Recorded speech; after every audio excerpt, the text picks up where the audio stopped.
L'albero dai rami di cuore, scritto e letto da Ottavio Costa. Capitolo quinto. Una fatale circostanza. Ascoltami bene, Max. Sta bene attento a quello che ti dico in caso di emergenza. Se devi raggiungere il faro, cerca sempre di usare il ponticello. È la via più sicura. Su questo non ho raccomandazioni da farti. Ci cammini da quando hai imparato a camminare e sai bene come sfuggire alle sue insidie.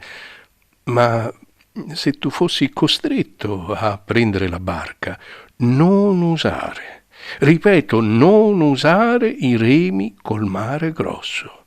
Non ce la faresti a governare. Con cautela, afferra con le due mani il cavo fisso e tira in modo da andare nella direzione dello scoglio. Lo raggiungerai nelle massime condizioni di sicurezza consentite dal maltempo. Se c'è burrasca, Max, non andare. Ripeto, non andare per nessun motivo al faro. Ci penserò io come potrò. Pioveva, ma non più di tanto. Mille e mille allegri spruzzi di spuma salmastra si mescolavano alla pioggia che veniva giù noiosa.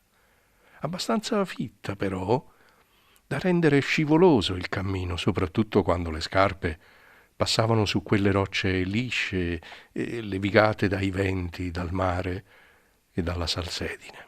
Quando fu in vista del faro, Max capì subito che c'era bisogno di lui. Dalla zona del fanale si sprigionavano scintille come piccoli lampi multicolori intermittenti e variabili che non lasciavano presagire nulla di buono. Ma lui aveva un cuore d'acciaio e il suo cuore gli diceva che doveva riparare il faro a qualsiasi costo.